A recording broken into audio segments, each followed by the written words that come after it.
Bonjour à tous, c'est André Manoukian et je vous retrouve sur Azure TV, quand vous voulez.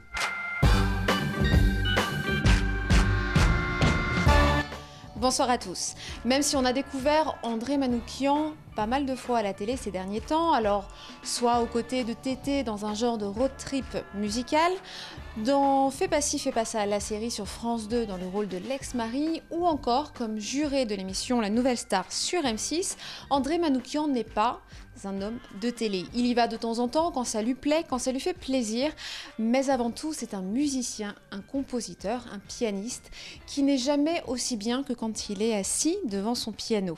Ça fait plus de 30 ans qu'il fait de la musique, ça fait plus de 30 ans que les voix, en particulier les voix de femmes, l'inspirent. Lui qui avoue chanter comme un jambon, alors je ne sais pas comment chante un jambon, mais en tout cas à première vue ça joue très très bien du piano. Alors cette fois-ci je vous propose de le découvrir en concert, ce sera à Monaco, le 29 novembre à l'Opéra Garnier de Monaco, au festival de jazz. Et il ne sera pas tout seul, souvent c'est vrai qu'André Manoukian s'entoure très très bien, il sera aux côtés de la belle et talentueuse chanteuse Malia. Donc sur scène c'est vraiment un artiste qu'il vous faut redécouvrir. Au piano, c'est là qu'il excelle, qu'il laisse échapper tout son talent, toute sa sensualité et toute sa créativité. Le 29 novembre à Monaco. Moi, ce qui me plaît dans le jazz, en fait, c'est la musique de la liberté.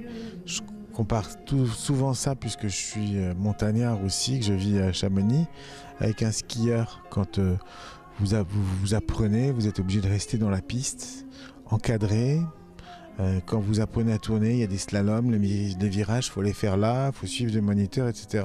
Puis tout d'un coup, quand vous avez vraiment acquis la technique, là, vous pouvez vous lancer et vous balader. Et là, tout d'un coup, c'est le freestyle et à vous les champs de neige immaculés, quoi. Et là, c'est vous qui écrivez votre propre partition. Le principe du jazz, c'est ça. Ne plus avoir besoin de partition, pouvoir exprimer sa musique à soi. Tous les grands compositeurs dits classiques, Beethoven, Mozart, Liszt, Chopin, étaient des improvisateurs. C'est au 19e siècle qu'on a cessé d'apprendre l'improvisation. Parce qu'au 19e siècle, on a dit maintenant le boss, c'est... j'aime pas le 19e, enfin, c'est la société industrielle. Voilà, on organise tout, il y a un patron, c'est le compositeur, et le musicien doit se mettre à son service. On remet le musicien dans une posture d'exécutant, de valet. Et du coup, on a vraiment arrêté de leur apprendre à s'exprimer. C'est comme si nous deux, on parlait, et puis moi, pour vous dire, pour répondre à vos questions, j'ai besoin de les écrire d'abord, mes réponses, et puis après, je vous lis mes réponses. Vous imaginez le truc, quoi. Il peut se passer des choses aussi, mais la chose...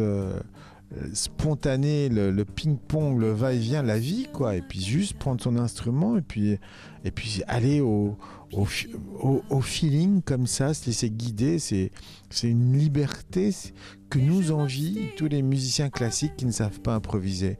Donc je dirais le jazz pour moi, et c'est aussi pour ça qu'il est multiple, c'est simplement l'essence de la musique libre. La musique... D'ailleurs, le jazz, il est né au 19e, juste quand on enfermait la musique en Europe. La musique, elle n'aime pas qu'on l'enferme, elle a traversé l'Atlantique et puis elle s'est réveillée aux États-Unis, quoi.